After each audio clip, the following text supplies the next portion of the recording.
Meenakshi YouTube channel చూస్తున్న వారందరికీ ధన్యవాదములు. నమస్తే. చాలా వీడియోలు చేసి పెడుతూ ఉన్నాను. మరి నచ్చినట్లయితే లైక్ చేయండి, షేర్ చేయండి, సబ్స్క్రైబ్ చేయండి. ఈ వీడియో చివరి వరకు చూడండి. ప్రజెంట్ జూన్ 22వ తారీఖు నుండి గురుగ్రహం కర్కాటక రాశిలో ఉన్నారు, అందరికీ తెలిసిందే. ఇక్కడ శుక్రగ్రహం కూడా ఉన్నారు, బుధగ్రహం కూడా రాబోతూ ఉన్నారు. ఇప్పుడు కర్కాటక రాశి అన్నది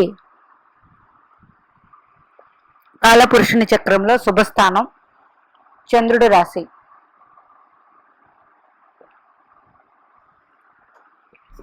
జూన్ 22 టు జూలై 4. ఈ రోజు నుంచి ఈ రోజు వరకు ఎవరు జన్మించినా మంచి అదృష్టవంతులు. ఈ గ్రహాల మీద ఏ పాపగ్రహ దృష్టి లేదు. ఇప్పుడు చెప్పబోయేది ఫస్ట్, మీ జన్మ జాతకంలో చతుర్థంలో శుభగ్రహాలు ఉన్నాయా చూడండి. ఉంటే 100% ధనవంతులు మీరు. అందులోని శుక్రగ్రహం చతుర్థంలో దిగ్బలం పొందుతారు. శుక్రగ్రహం చతుర్థంలో దిగ్బలం పొందుతారు. మీ జన్మ జాతక చక్రంలో ఎవరికైనా శుక్రుడు ఉండి ఆధిపత్య శుభుడ పాపాన్ని పక్కన పెట్టండి, వీరు నైసర్గిక శుభగ్రహాలు. వీళ్ళు శుక్రగ్రహం దిగ్బలం పొందినప్పుడు వారితో ఎన్ని శుభగ్రహాలు ఉంటే అంత మంచిది. ఆ గ్రహాలు కూడా దిగ్బలం పొందినట్లే.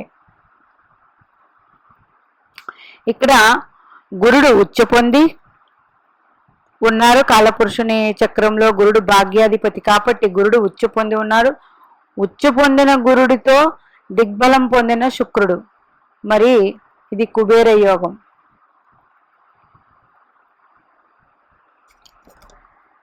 ఇది కాలపురుషుని ప్రతి ఒక్కరికి ఇది మంచి ఫలితాలే ఈ టైంలో ఇస్తుంది.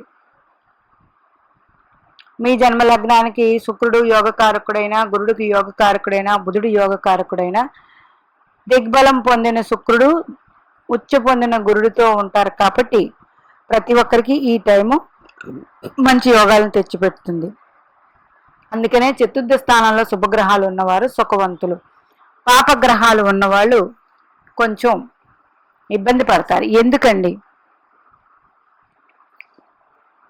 చతుర్థం మన భూమి, భవనం, వాహనాలు, మనం నివసించే గృహం అండి. మన గృహంలో సుఖశాంతులు ఉండాలని అందరూ కోరుకుంటాం. సుఖశాంతులు మరి నైసర్గిక శుభగ్రహాలైనా ఫస్ట్ చెప్పుకుంటే గురు శుక్రులే ఉన్నట్లయితే ఎంత యోగం. చంద్రుడు ఉన్నవారు కూడా అంతే. అయితే చంద్రుడు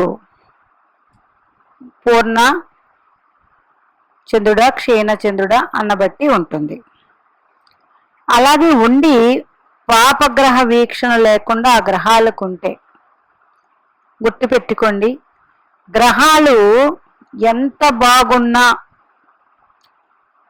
పాపగ్రహ వీక్షణ ఉంటే మనకి చాలా పనులు జరగవు.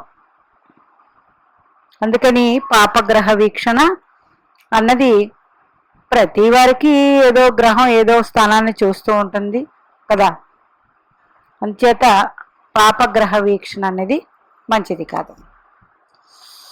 ఇంకా మీ జన్మ జాతక చక్రంలో మేష లగ్నం అయితే కర్కాటక రాశిలో ఉన్నాయా, వృషభ లగ్నం అయితే సింహరాశిలో ఉన్నాయా చూసుకోండి. మిథున లగ్నం అయితే కన్యలో ఉన్నాయా, కర్కాటక లగ్నం అయితే తులలో ఉన్నాయా, సింహ లగ్నం అయితే వృశ్చిక రాశిలో ఉన్నాయా, కన్యా లగ్నం అయితే ధనుస్సులో ఉన్నాయా, తులా లగ్నం అయితే మకరంలో ఉన్నాయా, వృశ్చిక లగ్నం అయితే కుంభంలో ఉన్నాయా, ధనుస్సు లగ్నం అయితే మీనంలో ఉన్నాయా, మకర లగ్నం అయితే మేషంలో ఉన్నాయా, కుంభలగ్నం అయితే వృషభంలో ఉన్నాయా, మీన లగ్నం అయితే కన్యలో ఉన్నాయా? ఏవి? శుభగ్రహాలు వీళ్ళేనండి. ఎవరు? చంద్ర, ఓకే, గురు, శుక్ర, బుధులు ఉన్నట్లయితే 100% వీళ్ళు ఉన్న ఊర్లోనే ఉంటారండి. ఊరు దాటి బయటికి వెళ్ళరు, ఉన్న ఊర్లోనే జీవిస్తారు సుఖ సంతోషాలతో. పాపగ్రహాలు ఉన్నప్పుడు ఏంటంటే ఊరు దాటి వెళ్ళవలసి వస్తుంది.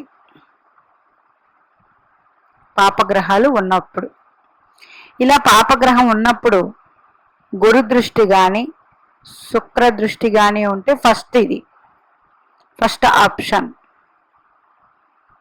చంద్ర దృష్టి, బుధ దృష్టి.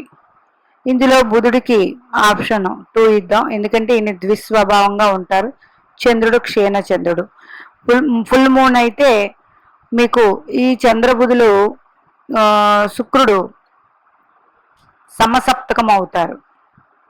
సమసప్తకం అయినప్పుడు ఏంటంటే ఇద్దరు ఒకరినొకరు చూసుకుంటారు కాబట్టి అంత ప్రాబ్లం ఉండదు. ఓకే, ఒకవేళ సమసప్తకం అయినప్పుడు చతుర్థంలో ఉన్నాయి పాపగ్రహం అంటే, సమసప్తకం అంటే ఏదొస్తుంది? దశమంలో ఆధిపత్య శుభుడు అవ్వాలి. ఎవరు? ఈ దశమంలో ఉన్న శుభగ్రహం. ఓకేనా? ఇక్కడితో ఓకే. గురుగ్రహానికి అలా కాదు, 3 దృష్టిలు ఉన్నాయి కదా, 5, 7, 9. సమసప్తకం కాకుండా 5వ దృష్టితోనే 9వ దృష్టితో గురుగ్రహం చూస్తున్నట్లయితే పాపగ్రహాలు చతుర్థంలో ఉన్నప్పుడు ఇది ప్రాబ్లం ఉండదు. అందుకని ఇప్పుడు ప్రజెంట్ శని భగవానుడు మీనంలో ఉన్నారు, నెక్స్ట్ రాహు కుంభంలో ఉన్నారు, కేతువు సింహంలో ఉన్నారు. ఇప్పుడు గురు శుక్ర బుధ కలుస్తున్నారు. అంటే శని చూడట్లేదు, రాహు చూడట్లేదు, కేతు దృష్టి లేదు. ఇంకా పాపగ్రహాలు అంటే కుజుడు, రవి ఆల్రెడీ మిథునంలోకి వచ్చేసారు. రవి దృష్టి లేదు. కుజుడు కూడా ఉంటుంది. కుజుడు కూడా స్వరాశిలో ఉన్నాడు కాబట్టి కొంతవరకు మేలు. ఇది కాలపురుషుని చక్రం స్వరాశి. ఇక్కడ వృషభంలోకి వచ్చేస్తారు కొన్ని రోజులు. అంచేత ఏ దృష్టి లేకుండా ఈ ముగ్గురు కలిసి 22 నుంచి జూలై 4 వరకు ఉంటున్నారు కాబట్టి 100% ఇది యోగవంతమైన టైము. ఈ టైంని మంచి పనులకు వినియోగించుకోండి. ఒక తీర్థయాత్రలకు వెళ్ళినా, ఒక ఏదైనా కొనాలన్నా, కమిట్మెంట్స్ అయినా ఏవైనా సరే ఈ టైంలో చేసుకోండి. అది కుబేర యోగాన్ని ఇస్తుంది.